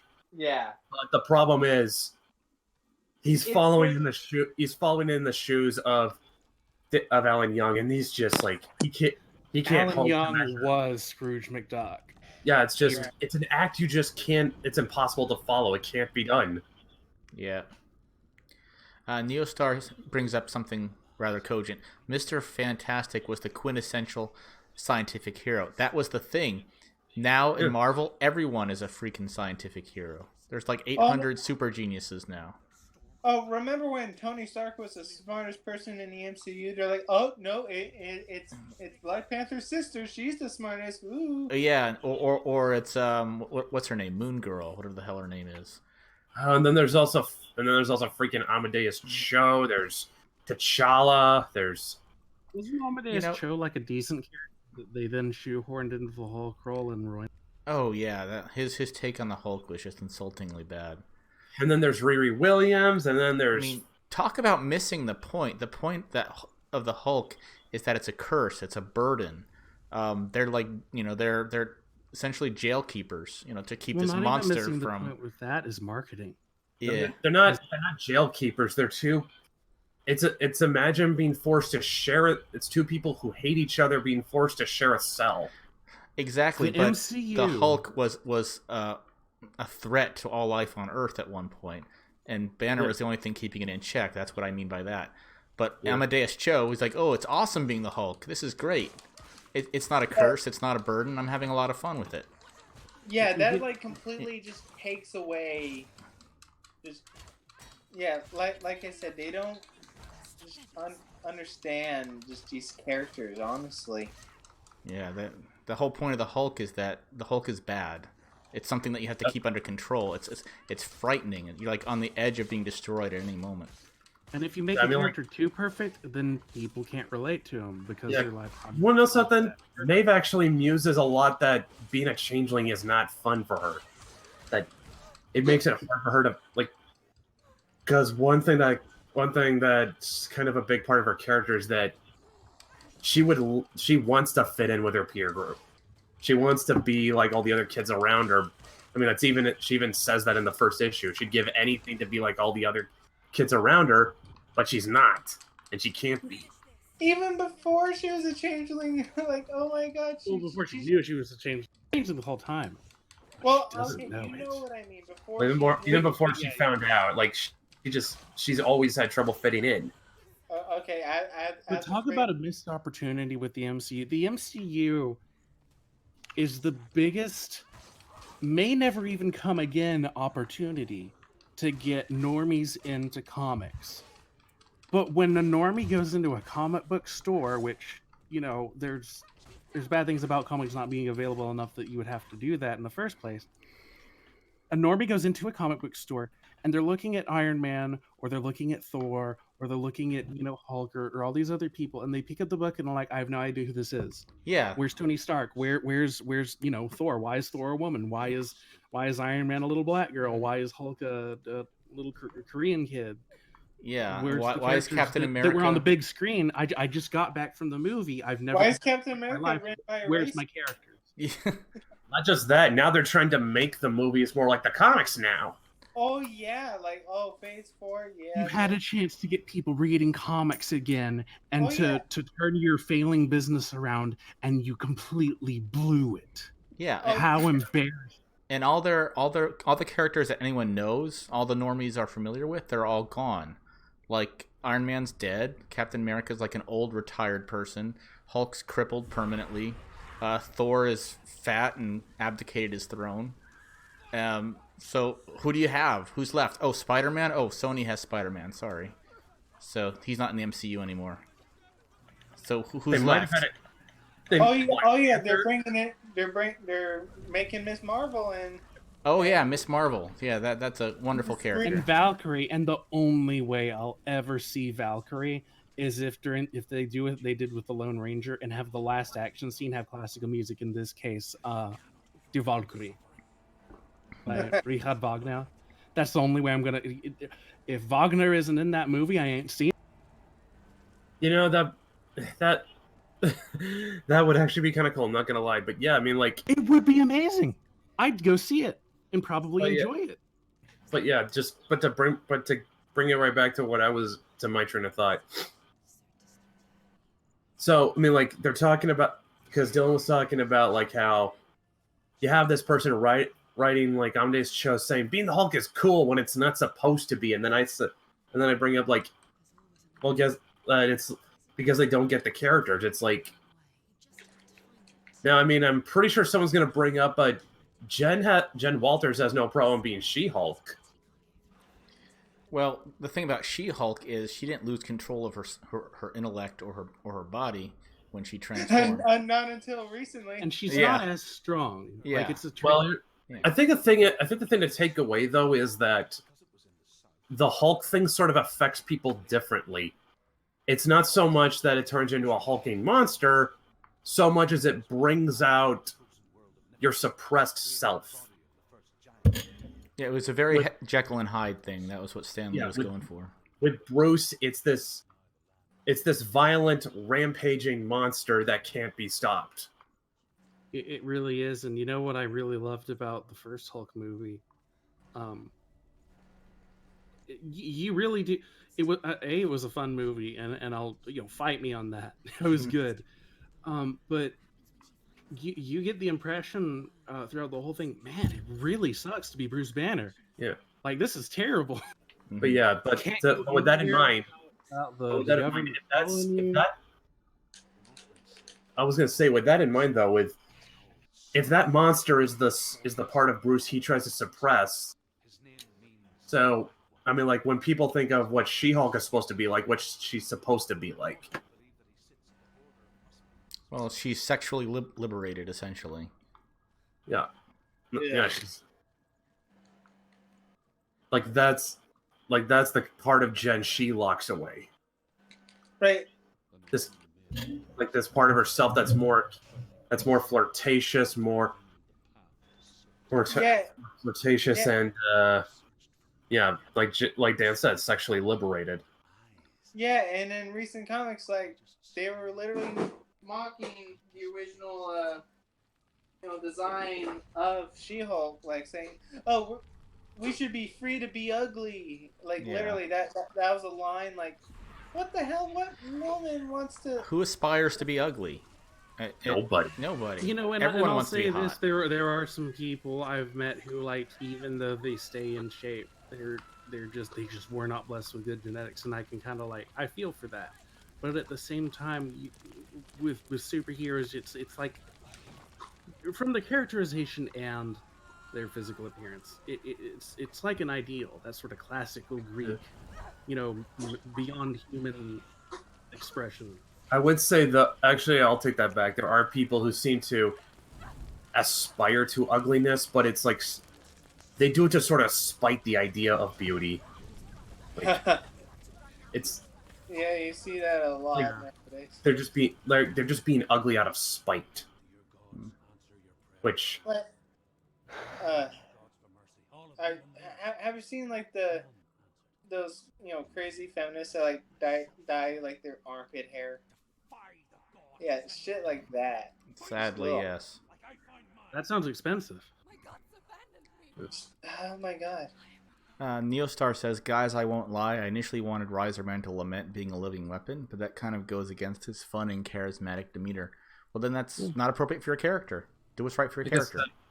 Like I said, it makes sense for Maeve to be sort of angsty and, like, not really liking the fact that she's a changeling, but it's like her character arc is learned to sort of accept that she's just not going to fit in with normal people. And she just has to find her own place in the world. Hey, she's gonna outlive all of them. But I kind of think that last line that I had Kylie read in the trailer, where it said, like, just because you're not human, it doesn't mean you have to be a monster.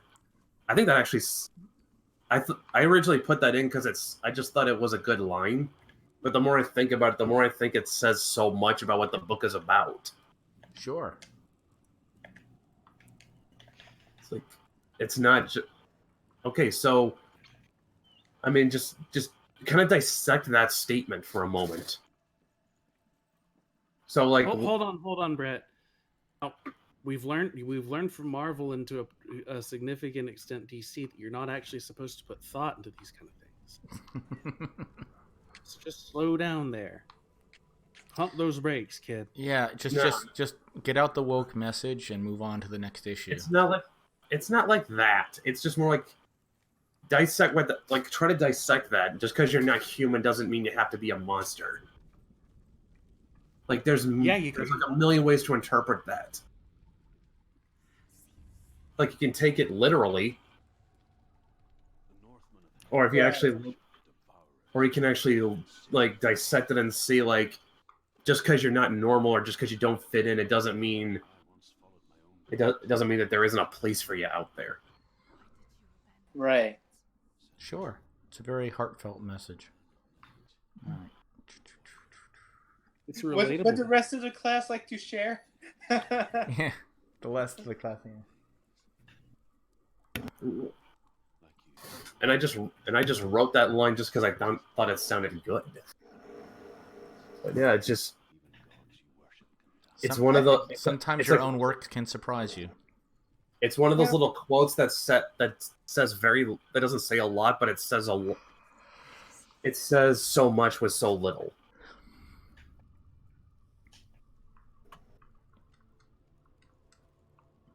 God, I love writing like that. Yeah. You know, I don't think I've revealed much about my writing, on stream, but I think it's probably. Glove. I've shown it off to you guys, and well, I've seen rough draft for your script that the parts you've shown, and it's like it's very. I guess I've gone by like the descriptions, which are how you describe the scenes. Like, yeah, they're very descriptive. I don't think I paid too much attention to the dialogue. And I told you what exactly I had planned, and you're like, "Oh man, that's beautiful." Yeah. Oh yeah. Not to brag, but I would definitely say you're definitely good at you're definitely good with symbolism. Yeah, I've always been like a big fan of symbolism. Like I'm not even the religious type, and that's kind of, and like Christianity is kind of like it's not necessarily Christian. It's kind of what the story is kind of centered around, or at least like what or because you know how or at least I mean it's kind of. So you know how a white rose can represent purity, all that. Yeah. A white rose. Yeah. So the main character's mother once believed that white roses are the closest you're ever going to be to God. And I don't want to spoil anything, but I mean I really have like something really cool planned. I told the guys about it. It's something really cool. I'll have to pick back up on writing the script here soon. Yeah, go for it, man. Looking forward to reading that. But yeah, I mean, to get back to when Dylan was saying that he kind of likes my writing style, like says a lot with very little. Well, I don't want to be Brian Michael Bendis. I mean, I actually tried doing that. I found out I tried doing that one time with there was a time I actually kind of liked his writing style, but it's like I don't know. Now it's sort of grown to because I've sort of grown to distaste for that overly wordy style. Oh my god! What was that one? It was like a Batman comic or something where this one female character, she was just talking. Like, oh my god, it was absolutely. It's like kind of the exact opposite. He says a lot, but says very little. It's because they want to write novels instead of comics. I don't know. It feels more like Brian Michael Bendis is trying to write TV scripts. Right. But I if mean, a you lot look, of people in comics are trying to treating it as. But here's the thing. Here's what I don't. Here's what I don't get. get. I mean, like people are mocking his style, and rightly so now. But like, if you go back to his early stuff, like you go back to Alias or Daredevil, and Ultimate Spider-Man, like that works. Like, what was he doing then that he's not doing? He wasn't now? tired. You look at all the books that Marvel made write, and they wore him out because he was the only writer for a time that was of any worth. like, look at like someone like Gail Simone. She was a great writer at some point. Yeah. You know what I mean? And then, like, I don't know. Just her writing is just trash as of now. Well, Yeah, yeah. like you get like you when someone says like she writes like an auntie at that goes to Applebee's, like you get what that means because it's just like so true.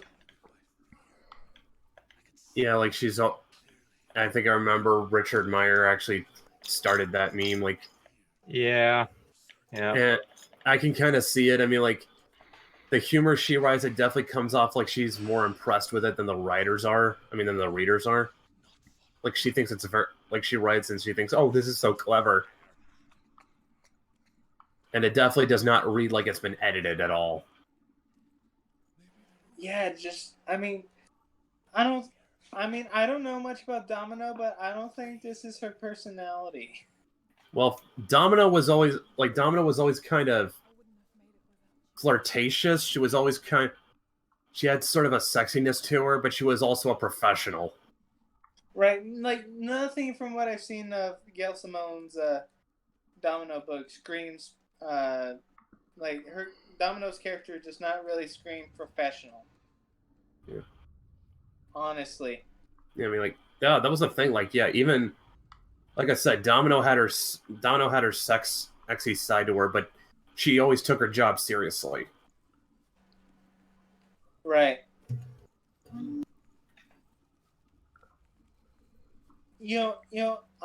Like I've, you can read like a modern comic and you can just see like when I read like a bad comic, I like, or at least something that could be improved. I don't like read it for what it is. I like look at it and I'm think they should have done this. Like, That's why we're making our own stuff. Here's the thing. Like, Mark Waid used to be so good back in the day. Yeah, he wrote Kingdom Come. He Kingdom created Come, Impulse. The Flash, yeah. He had a lot of good work to his credit. Right, and everyone burns out. Yeah, the way I see it is that the comic book industry has no longer needs us, and so we must go do our own thing now because it's kind of like an unwilling passing of the torch kind of thing. Here's something I talked about Matt with this one time because I think this is an interesting argument to have. With the benefit of hindsight, is it a good thing that Marvel and DC survived the 90s crash?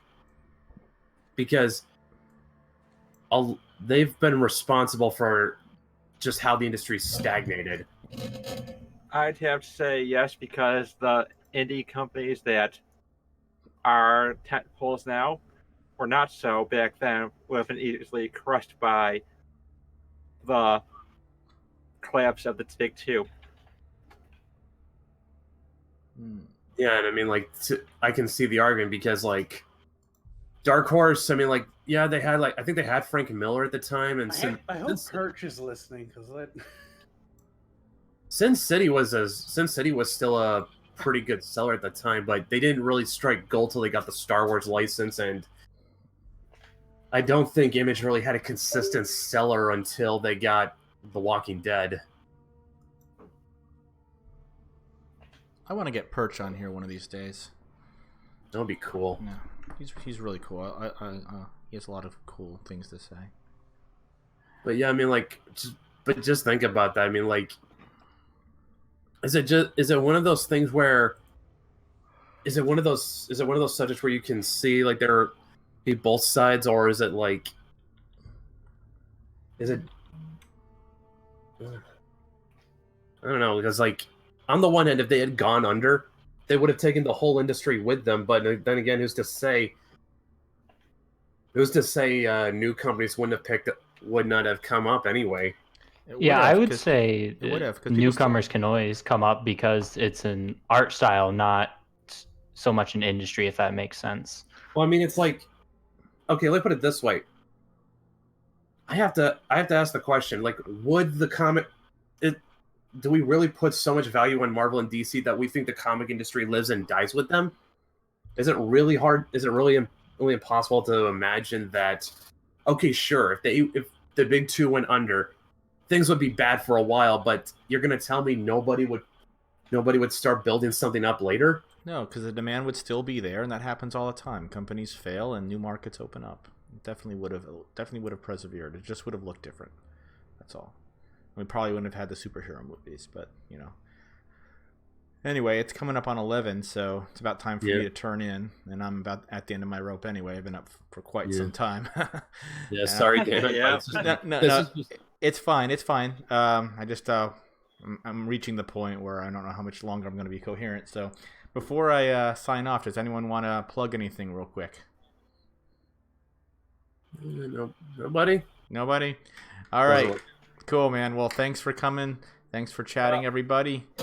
We'll definitely start following the Mythoverse Twitter if you haven't already. Yes, and we have a lot of cool things planned for Narratus Mythologica. We've been discussing it in our admin channels all day, and sounds like a 40K entry or something. yeah, there may have been some inspiration there. Anyway, so thanks guys for listening, watching, chatting. We'll do this again next week, and keep your eye on the Mythoverse Twitter. I fully expect to receive the completed Adobe Kroger book either tonight or very soon tomorrow. And when I do, you all will know about it. So I'm just going to get those files ready. I'm going to get the files all prepared and get the digital copy ready for sending out to all the backers. I'm going to hold off, though, until closer to the 21st so that the backers can get all 3 books at once. Definitely want that to be how everything turns out. So once again, guys, good night. Thank you, and have a wonderful rest of your night.